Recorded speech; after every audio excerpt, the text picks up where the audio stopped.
Today is February 19th, 2025. My name is Bobby Goodman, and I'm interviewing Robert Gardner about his days at the Columbian Club. Robert, welcome. Thank you, Bobby. So, Robert, let's just get going here. This should be a lot of fun.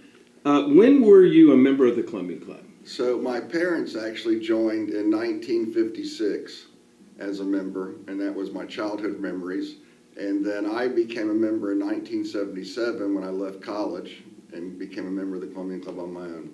And were you a member, how long were you a member there? Oh, God, until probably 1995, 96, somewhere in there. Actually, I joined Prestonwood in 2003, so I was a member until 2003. Very cool. Long-time member.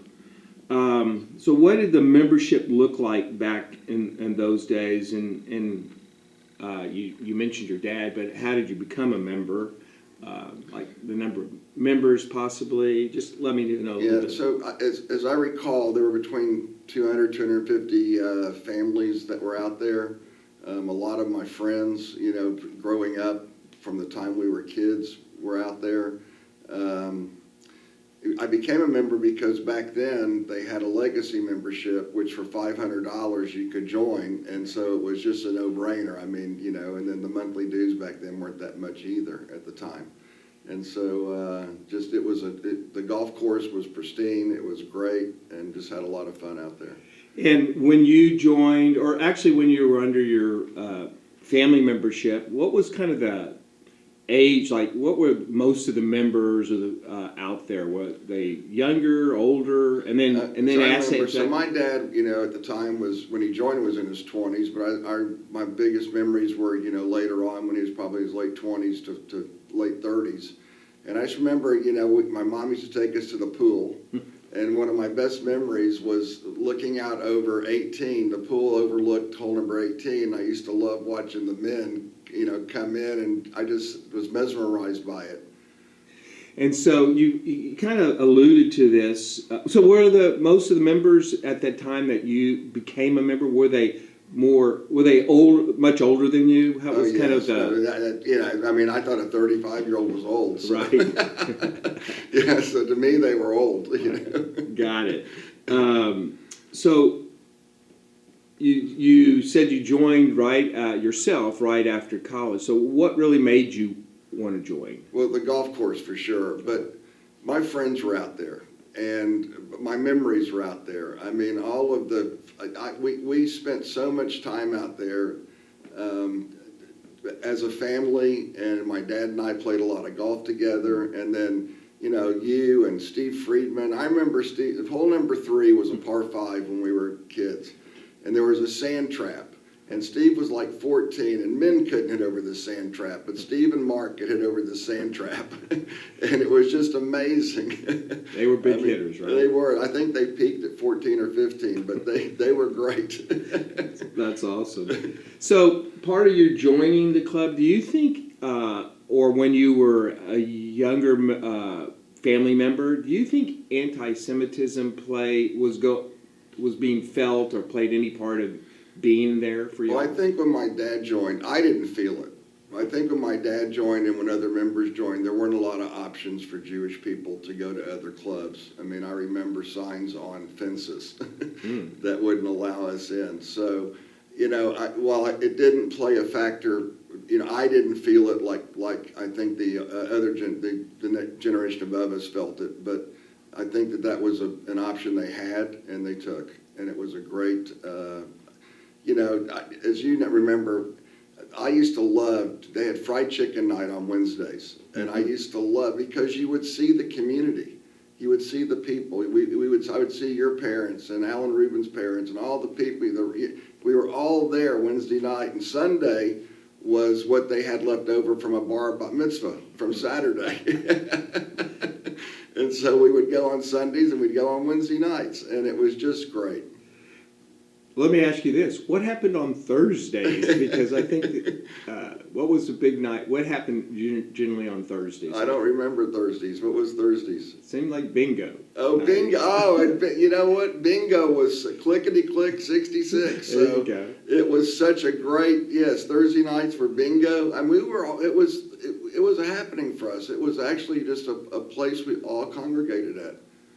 Felt and feeling safe, right? Completely safe. And when I had my children, it was such a great place. They had that game room for kids, and you could just let them run around, and it was just everybody felt safe. There was, you didn't worry about anybody. Everyone looked out for everybody else. It was just a great atmosphere. That's awesome. So while you're at the club, obviously not under your family membership, but when you were a member yourself, any committees or leadership, anything you were involved in other than playing golf and enjoying the services? No, I did not volunteer at that time. I was young, and I thought somebody else would do it. So if they needed my help, I was there to help, but I never actually led a committee. Okay, got it. So, Robert, the importance of the club, first to you. What was the importance of the club to you? Well, first of all, it was a place for Jewish people to be together and feel safe. And, you know, it meant a lot to me. It actually still means a lot to me. I mean, it's very missed in my life. I wished it never went the direction it went, but it did. And I don't know that it will ever get it back again. So, but it really, it's something that I think about a lot, the Columbian Club. And how about to your family, maybe to your parents and to your kids? What the importance of the club to them, do you think? Well, my kids never experienced the club. So, I mean, I don't remember them ever, I don't think they really ever went to the club, but they would have a memory of it. But for me and my parents, and again, it was just something that the community loved it. Right. The members actually, with all of the different opinions and ideas, it was a family. You know, everyone got along as friends. And one of my favorite memories, as you remember, was the shoe shine guy, Norris.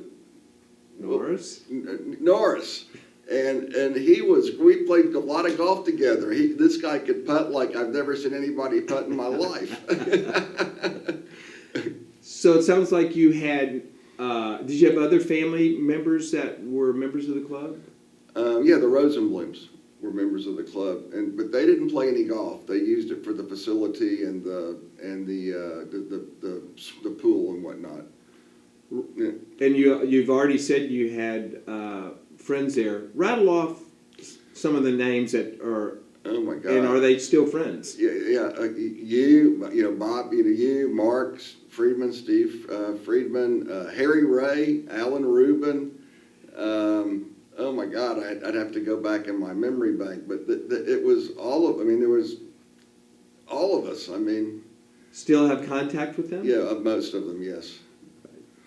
So, Robert, you mentioned that the golf course was really important to you. What other parts of the facility that did you and your family make use of, and you know, you remembered that game room, you know, with the game room, and they had a great snack bar at the pool. It was really, I mean, it was top notch. Their hamburgers, you couldn't beat a Columbian Club hamburger. The Parmesan bagels were always a hit. But they had a chef. I don't know who it was, but the food was as good as any restaurant in the city at that time.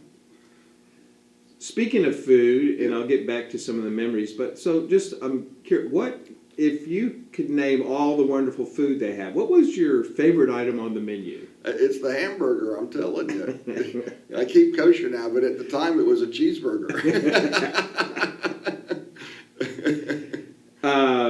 So if you could name, and this may be hard because there may be so many of them, but if you could name your favorite memory at the Columbian Club, what do you think that would be? I'm going to tell you. All right. My dad sponsored a black golfer named Leonard Jones. And Leonard could hit the ball. This is 1978 or so.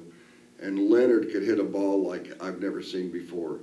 But he could only two-putt. It was just a shame, because if he could make one putt, he'd have been on the tour. But we were teeing off at the Columbian Club, and Bill Weber came running out. Mr. Gardner, he can't tee off here. And my dad goes, Bill, watch him, he's about to hit. That's awesome. And so we played 18 holes. I think he was the first black man to ever play at the Columbian Club. And Bill Weber was? He was the golf pro. He was the pro at the club, and I'll just never forget him coming running out. Mr. Gardner, he can't play here. And I was proud of my dad that day. That's awesome. What about, so why do you think the Columbian Club, why do you think they closed? Oh, I think that people decided they wanted to take it to a more exclusive club, and again, this is my opinion. Sure. You know, the bent trees and the prestigious clubs around us are mostly corporate, in my opinion, corporate memberships, and we were just a bunch of Jewish people trying to make a living. Not that we didn't have good lifestyles, but we weren't in the exclusive. There were a lot of people that just wanted to come out there and have a club, and they didn't need the exclusivity. And I think when they started to make it real exclusive and try to be something that they're not, it cost a lot of members, and it is what it is now today. A very exclusive Meridome. Right. And back then, was the Columbian Club for a young member like you were? Was it expensive? No, I joined for $500, and I think the membership back then was $5,000, if I'm not mistaken. It was somewhere in that range, which I couldn't have joined for $5,000 when I came out of college. And for $500, it was pretty easy to do. And again, my dues as junior dues weren't that expensive. And one of the greatest things about that golf course was you didn't need to make a tee time. Mm-hmm. You just showed up, and you got off pretty quickly. It was like having your own golf course in your own yard. I mean, it was just great. Doesn't sound very common today. No, it's. So do you think if the Columbian Club could be successful if it were to come back today, I think it'd be hard. I'm not saying there's not a need for it. I just think there's a lot of competition and a lot of choices that people can make to go other places. You got the Four Seasons, which is now I think the Ritz-Carlton, whatever. But there's a lot of choices out there, and the city is so big right now. People that don't all live we used to live in a pretty centralized community in Dallas, and I think that's changed a lot. But I think it'd be hard. So what do you think about the new Columbian Club? I love it. That's my nephew's club, Brian Rutt. So I love the on the menu. It's got the history of where the Columbian Club came from, and I love that. And it's just, you get there late at night and it is packed. I mean, it is person to person. The waitresses and waiters have trouble even getting through. It's a scene. It's a true scene, and it's a lot of fun. That's very cool. Any memorabilia there? Oh yeah, there's a lot. I can't think of what there is, but there's a lot of pictures. There's a lot of different things that he has, and anybody that has anything related to the Columbian Club, please let Brian Rutt know, because he'll put it in his restaurant. That is very cool. So Robert, is there anything you'd like to add that we really haven't discussed today? Because I know it sounds like the Columbian Club is very special to you. Well, if you have a way to bring the Columbian Club back, I'll listen. I would love to have a Columbian Club here in Dallas.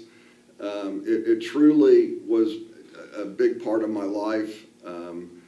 I still have so many friends that were members there, and the memories of the people that were my dad's age and older that aren't here any longer, I think about them all the time. I think about those Wednesday nights, Thursday nights, and Sunday nights. So I'm really happy to do this. Again, if anyone has an idea of how to bring a Columbian Club back, I'd love to hear it.